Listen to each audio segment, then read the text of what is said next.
길을 가다 잠시 스쳐가는 사람, 새로운 학교, 직장, 모임에서 만나는 사람들, 삶을 살다 보면 이렇듯 많은 만남과 헤어짐을 반복할 수밖에 없습니다.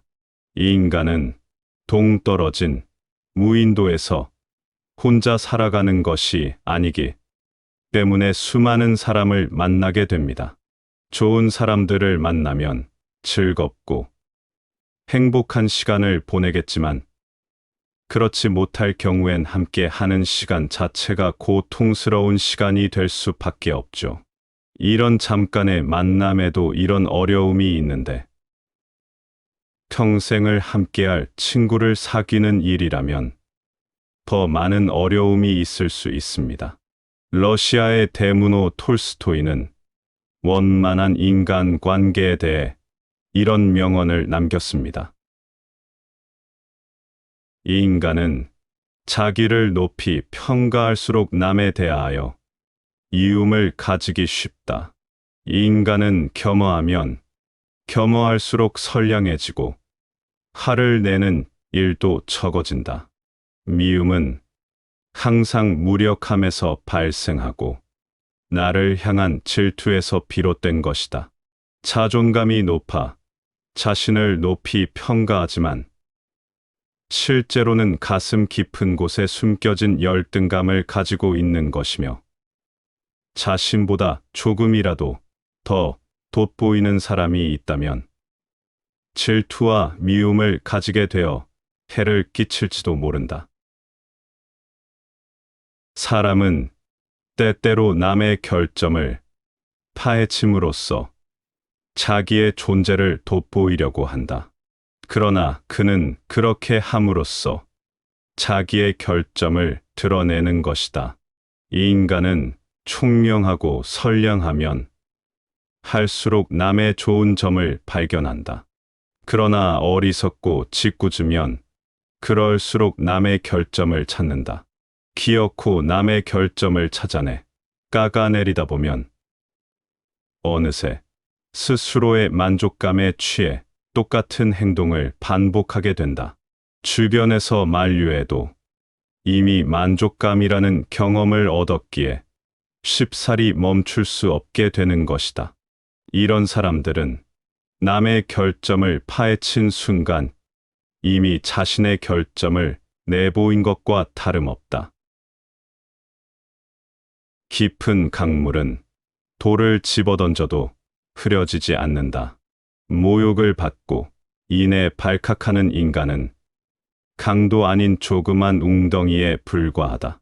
이렇게 마음이 좁은 인간이 주위에 보인다면 마주치지도 말고 돌아서 가라. 굳이 가까이 다가갔다가 자신까지 조그만 웅덩이에 빠질지도 모른다. 죄를 범하는 일은 인간이 하는 일이며 자기의 죄를 정당화하려는 것은 악마의 일이다. 회개한다는 것은 자기의 죄를 알고 그것과 싸울 것을 각오하는 것을 말한다. 그러므로 아직 힘이 남아 있을 때 회개함이 좋다.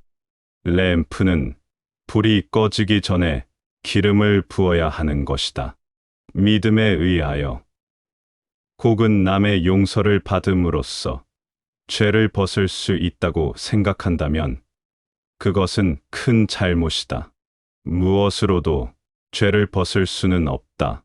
다만 자기의 죄를 알고 그 죄를 되풀이하지 않도록 노력할 수 있을 뿐이다. 죄를 지었으나 잘못을 인정하고 뉘우치는 인간은 그 자체로도 인간의 도리를 다한 것이다. 하지만 자신이 지은 죄를 오히려 정당화하는 것은 이미 인간이기를 포기한 것과 같으며 자기는 죄에서 해방되었다고 자신에게 말하는 자야말로 불쌍한 자이다. 어떤 일에 있어서나 성공을 결정하는 첫째이며 유일한 조건은 참는 일이다. 그리고 모든 일에 가장 큰 장애가 된 것은 타인의 참견이다. 주변에 공공연한 참견을 일삼는 사람이 있다. 어떤 목표를 세우고 도전하는 과정에서 난관에 부딪히거나 힘든 일을 겪을 때뿐 아니라 사사건건 끼어들어 말을 내뱉는 사람들은 결코 가까이 하지 말아야 한다. 충고와 조언이라면 받아들여야 하지만 참견하기를 좋아하는 사람은 충고나 조언이 아니라 스스로의 만족을 위해 그저 말을 내뱉을 뿐이기 때문이다. 이 인간의 행위에는 두 가지가 있다. 하나는 자기의 의지에 의한 것이고 다른 하나는 자기의 의지와는 관계가 없는 것이다. 이 인간은 하여야 할 일을 안 해서보다 하지 말아야 할 일을 함으로써 자신의 생활을 타락시킨다. 그러므로 좋은 생활을 하려고 함에 있어 경계하여야 할 일은 하여서는 안 될 일을 하도록 부추기는 사람이다.